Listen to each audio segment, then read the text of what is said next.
Édito Pierrick Simon du 4 mai 2026. C'est reparti pour 4 ans. Le 26e congrès confédéral de FO a eu lieu du 20 au 24 avril dernier à Dijon. 11 camarades de notre UD y participaient. Le congrès est ouvert par le rapport moral du secrétaire général. Suivent les interventions des délégués, camarades dûment mandatés par leur syndicat pour prendre la parole et pour voter ou non les rapports d'activité et de trésorerie. 243 d'entre eux sont intervenus à la tribune, chacun disposant de 4 minutes. Durée à géométrie variable selon que l'on soit élogieux ou non à l'égard du bureau confédéral. Ont été réaffirmées, à cette tribune, de manière forte nos valeurs d'indépendance, d'antifascisme, de paix. En amont du congrès, dans les travées de celui-ci, nombre de camarades formulaient de nombreuses critiques quant à la gestion de la mandature par le bureau confédéral. Incapacité à contrecarrer la réforme des retraites de 2023, signature en décembre 2024, d'une position commune avec le patronat appelant à la stabilité politique, bafoue ainsi notre principe d'indépendance, recul de la représentativité au niveau interprofessionnel, de 15,24% à 14,91%, invisibilité médiatique, recul du score de FO aux élections TPE, faible présence des femmes au sein des instances confédérales, signature de l'accord sur les ruptures conventionnelles dans le cadre de l'assurance chômage.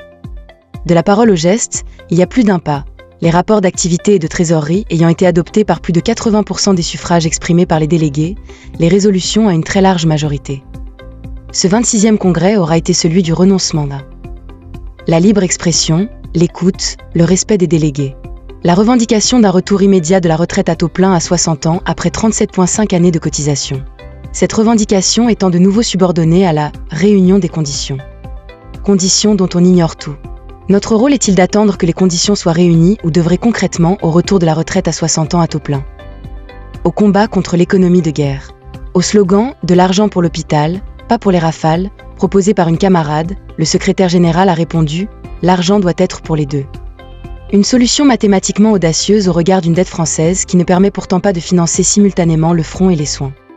Claude Serfati, économiste et spécialiste de l'industrie de l'armement rappelle. Les dépenses publiques d'éducation, de transport ou de communication représentent des investissements beaucoup plus fructueux, en termes économiques et sociaux, que celles destinées aux armements. Les entreprises n'utilisent pas de rafales pour produire autre chose, pas plus que les ménages ne consomment de missiles. Et financer la santé ou le logement génère en outre davantage d'emplois indirects que les secteurs à dominante militaire, grâce notamment aux liens qu'ils établissent avec les autres filières de l'économie. L'activité à finalité sociale crée par exemple 3 fois plus de postes que les secteurs de production militaire. À toute perspective face aux bouleversements engendrés les transitions climatiques, l'intelligence artificielle, la décarbonation de notre économie. Certains opposant intelligence artificielle et intelligence collective. L'accès aux interventions du secrétaire général et des délégués lors du congrès confédéral, alors que cela avait été possible lors 3 précédents congrès. La diffusion des échanges en direct intégral sur YouTube suscitait des questions. Pour autant, diffusion sécurisée à l'attention des adhérents via EFO aurait été de bon aloi. Pierre Desproges disait « Quand on est à Dijon, l'amour tarde ». Notre 26e congrès n'a malheureusement pas démenti cette affirmation.